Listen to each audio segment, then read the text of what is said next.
پاکستانی معیشت کے لیے اچھی خبر، IMF سے 1 ارب 20 کروڑ ڈالر کی منظوری کل تک متوقع۔ IMF نے ایگزیکٹو بورڈ اجلاس کا شیڈول جاری کر دیا۔ ایگزیکٹو بورڈ کی میٹنگز واشنگٹن میں 8 سے 14 دسمبر تک ہوں گی۔ IMF کے مطابق ایگزیکٹو بورڈ اجلاس میں پاکستان سے سٹاف لیول معاہدے کا جائزہ لیا جائے گا۔ اجلاس میں پاکستان کے لیے 1.2 ارب ڈالرز کی منظوری کا مضبوط امکان۔ IMF قرض پروگرام کے تحت 1 ارب ڈالر کی تیسری قسط شامل، موسمیاتی تبدیلی پروگرام RSF کے تحت 20 کروڑ ڈالرز کی پہلی قسط کی منظوری متوقع۔ قرض کی نئی قسط کی منظوری سے ملکی زر مبادلہ ذخائر میں خاطر خواہ بہتری اور مزید مالیاتی استحکام آنے کا امکان۔ پاکستان نے بھارتی وزیر خارجہ کے پاک افواج سے متعلق اشتعال انگیز بیان کو مسترد کر دیا۔ ترجمان دفتر خارجہ کا کہنا ہے کہ پاکستان ذمہ دار ریاست ہے اور خطے میں امن کے لیے پرعزم ہے۔ تمام ریاستی ادارے اور مسلح افواج قومی سلامتی کے مضبوط ستون ہیں۔ بھارت خطے میں عدم استحکام، ریاستی سرپرستی میں دہشت گردی سے توجہ ہٹانا چاہتا ہے۔ اشتعال انگیز بھارتی بیانات سے واضح ہے، بھارت کو خطے کے امن و استحکام کی پرواہ نہیں۔ پاکستان نے بھارت سے ہندوتوا فیشسٹ نظریے کی تحقیقات کا مطالبہ کیا۔ ہندوتوا نظریے نے ہجوم کے ہاتھوں قتل اور ماورائے عدالت قتل اقدامات کو جنم دیا۔ پاکستان بقائے باہمی مکالمے اور سفارتکاری پر یقین رکھتا ہے۔ 9 مئی کو PTI اور 10 مئی کو بھارت کو شکست ہوئی۔ 9 مئی کو حملہ کر کے انہوں نے وہ کام کیا جو دشمن کرنا چاہتا تھا۔ PTI پاکستان کا دفاع کمزور کرنا چاہتی ہے۔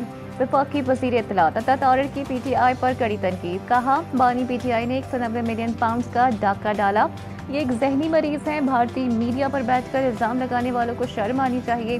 ذہنی مریض کی خواہش تھی پاکستان ڈیفالٹ کر جائے۔ بانی PTI کو کسی بھی معیار پر پرکھیں وہ 2 نمبر ہی نکلے گا، اس کے چاہنے والے بھی اس حقیقت سے آشنا ہیں۔ وزیر دفاع خواجہ آصف کا ایکس پر بیان لکھا، بانی کے چاہنے والوں اور اس کے اخلاقی معیار میں انتہائی مماثلت ملے گی۔ وزیر ریلوے حنیف عباسی کہتے ہیں آپ کسی شخص کے خلاف نہیں بلکہ ادارے کے خلاف بیانیہ بنا رہے ہیں۔ بانی PTI کو ذہنی مریض قرار دے دیا گیا۔ میں DGI کی پریس کانفرنس کو 100% میں اس کو سیکنڈ کرتا ہوں۔ 2018 میں اپیزمنٹ کس نے کی تھی؟ اسی موصوف نے کی تھی نا، یہ صرف TTP کے ساتھ نہیں کی تھی، بلوچستان کے جو دہشت گرد ہیں ان کے ساتھ بھی یہ اپیزمنٹ کی گئی۔ بلوچستان میں لوگ اپنے فورسز کے ساتھ تھے، اپنی فورسز کے ساتھ ہیں، اپنی فورسز کے ساتھ رہیں گے۔ اور یہ جو پاپولر لیڈر جس کی بات کرتے ہیں اس کے اپنے بیٹے لندن میں ہوں، میرے 2 بھائی پاکستان کی فوج میں۔ ریاست کا جو دل ہے وہ بہت بڑا ہے، جس کی ایگزامپل میں نے آپ کو پرسوں کی دی۔ پاک فوج کے خلاف بات کرنے والے شہداء کی قربانیوں کا مذاق اڑاتے ہیں۔ سیاست ریاست سے بڑھ کے نہیں ہو سکتی۔ وزیر اعلیٰ بلوچستان میر سرفراز بگٹی کہتے ہیں DGI کی پریس کانفرنس کی 100% تائید کرتا ہوں۔ پاکستان کی ریاست آرم فورسز اور فیلڈ مارشل کے خلاف بیانیہ بنایا گیا۔ ریاست کو کمزور کرنے والا بیانیہ ترک کرنا پڑے گا۔ ریاست نہیں تو پھر کچھ بھی نہیں ہوگا۔ کسی کی حکومت کرپشن، بیڈ گورننس سے ناراض ہو سکتی ہے، ریاست سے نہیں۔ سہیل آفریدی سے گزارش ہے، آپ کے صوبے کو امن اور ترقی کی ضرورت ہے۔ میں حکومت سے بھی یہ توقع رکھتا ہوں کہ اس وقت کی بیان بازی اور ملک سے باہر بیٹھ کر پاکستان کے خلاف چلانے والی کمپین کو بڑے غور سے دیکھیں۔ کیا یہ پاکستان کے خلاف کسی ایک اور سازش کے امکانات پیدا تو نہیں کر رہی ہے؟ حالات یہ فوج جو ہے وہ کسی ایک پارٹی کی نہیں ہے، کسی حکومت کی نہیں ہے، اس قوم کی فوج ہے۔ ہم نے اپنے لیڈر کو پاکستان سے بڑا نہیں مانا اور لا تعلق ہو گئے۔ اگر PTI والے سمجھتے ہیں کہ ان کا قائد ملک سے بڑا ہے تو انہیں فیصلہ کرنا ہوگا۔ چیئرمین MKM پاکستان خالد مقبول صدیقی کی پریس کانفرنس، مصطفیٰ کمال نے کہا PTI کے لوگ اور بانی دنیا بھر میں فوج کی کردار کشی کر رہے ہیں۔ فوج کسی ایک پارٹی کی نہیں، ملک کی ہے۔ فاروق ستار بولے PTI کی سیاست فوج دشمنی اور مخالفت کے علاوہ کچھ نہیں۔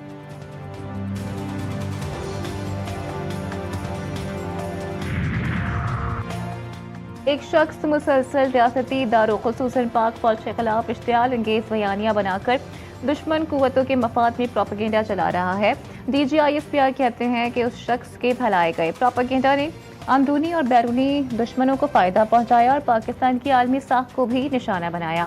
ترجمان پاک فوج کا کہنا ہے کہ فوج نے کبھی اس طرح کسی سیاسی شخص یا جماعت کو نشانہ نہیں بنایا۔ جتنی وضاحت اس کے بارے میں کرنا پڑی کیونکہ معاملہ قومی سلامتی کا ہے۔ وزیراعظم کی صدر نون لیگ نواز شریف سے جاتی عمرہ میں اہم ملاقات، وزیر اعلیٰ مریم نواز کی بھی شرکت، ملکی اور سیاسی صورتحال پر تبادلہ خیال۔ نواز شریف نے معاشی اعشاریے بہتر ہونے پر وزیر اعظم کی تعریف کی۔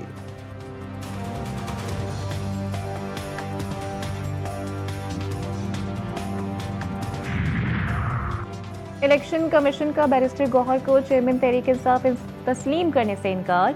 आज़ाद सेनेटर्स की पीटीआई में शमूलियत की दरख्वास्त भी मुस्तरद कर दी। कहा आपको आज़ाद सेनेटर्स को पार्टी में शामिल कराने का कोई कानूनी हक हासिल नहीं। जवाब में बैरिस्टर गौहर ने अदालत से रुजू करने का ऐलान कर दिया।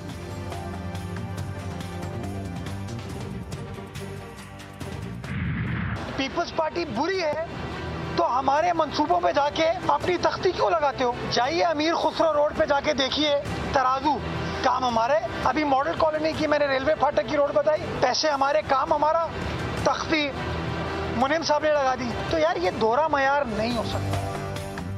काम हमारा होता है और तख्ती मुन्नम जफर की लगा देते हैं। बार बार वजाहत के साथ कह चुका हूं कि काम करें, हम आपका साथ देंगे। लाइट ढक्कन समेत हर चीज़ मेयर लगाए तो इनका क्या काम है? मेयर कराची मुर्तज़ा वहाब ने जमात इस्लामी को आड़े हाथों ले लिया। कहा कराची की फ़ी यूसी को माहाना 5 से 12 लाख रुपए देते हैं और क्या अपना खून दे दें? सीनियर सूबाई वज़ीर शर्जील मेमन कहते हैं हमारा किसी शहर या सूबे से नहीं, हमारा मुकाबला दुनिया से है। सिंध में दुनिया का सबसे बड़ा हाउसिंग प्रोजेक्ट बना रहे हैं। अब चेहरे नहीं, निजाम को बदलने की ये तहरीक आगे बढ़ेगी। इसलिए हमने ये फैसला किया है कि आज इस वक्त बैक वक्त पूरे पंजाब में जो एहतजाज किया जा रहा है, इसका दायरा हम गली मोहल्लों की सतह पर बढ़ाएंगे और फिर उसके साथ साथ इंशाअल्लाह 21 दिसंबर को तमाम डिविजनल हेडक्वार्टर में धरने दिए जाएंगे। सिंध में पीपल्स पार्टी ने सब इख्तियारात अपने हाथ में रख के खजाने पर कब्जा कर रखा है। अमीर जमात इस्लामी हाफिज नईमुर रहमान कहते हैं पंजाब में बल्दियाती एक्ट काला कानून है जिसमें गैर जमाती बुनियाद पर बल्दियाती इलेक्शन करवाए जाएंगे। बल्दियाती काले कानून के खिलाफ 21 दिसंबर को डिवीजन हेडक्वार्टर्स में धरना देंगे। लाहौर में मुजाहरे से खिताब अमीर जमात इस्लामी कराची मुन्नम जफर कहते हैं कि पीपल्स पार्टी की 17 बरसी करप्शन ने शहर को तबाहाल कर दिया। पूरे शहर का हाल गटर जैसा हो गया। कराची के इलाके गुलशन इकबाल में घर से 3 खवातीन की लाशें मिली। रेस्क्यू काम के मुताबिक घर से एक शख्स भी तशवीशनाक हालत में मिला। जहाँ वहाँ खवातीन की शनाख्त ना हो सकी, लाशें अस्पताल मुंतकिल, तहकीकात जारी। कराची में सिंधी कल्चर डे की रैली के दौरान शाहराह फैसल पर सूरत हाल कशीदा। शुरका की रेड जोन में दाखिले की कोशिश पुलिस ने रोक लिया। शुरका ने पथराव किया, गाड़ियों के शीशे तोड़ दिए, पुलिस मोबाइल को भी नुकसान पहुँचाया। मुख्तलिफ मकामात पर शहरियों को हिरासत करने के भी वाक़यात। पुलिस की शुरका को मुंतशिर करने के लिए शेयरिंग। FTC के अतराफ ट्रैफिक जैम रहा। इलाके में मज़ीद नफरी तैनात कर दी गई। अजरक और टोपी की शान, सिंध की रोशन पहचान। कराची समेत सिंध भर में कल्चरल डे ज़ोर शोर से मनाया गया। शहर शहर रैलियाँ और तकरीबात, गीतों पर वालिहाना रक्स, जोश व खरोश। उरूज पर साहिल पर हर जानिब अजरक और सिंधी टोपियों की बहार। सदर मुमलिकत आसिफ जरदारी ने कहा सिंध वो पहला सूबा था जिसकी असम्बली ने क़याम पाकिस्तान की करारदाद मंजूर करके तारीख में फैसला कुन किरदार अदा किया। बिलाल भुट्टो कहते हैं कि सिंधी सकाफत पाकिस्तान की मतनों सकाफती गुलदस्ते में एक रोशन और खुश रंग फूल है। वज़ीर आला सिंध ने अपने पैगाम में कहा कि सिंध का आज सिर्फ सकाफत का दिन नहीं बल्कि अपनी पहचान पर फ़ख्र की तजदीद है।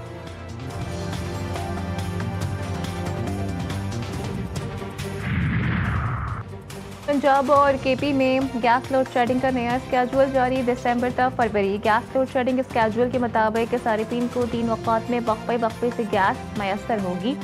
सुबह 5:30 से 8:30 बजे तक गैस मिलेगी। दोपहर में 11:30 से 1:30 बजे तक गैस मैसर होगी।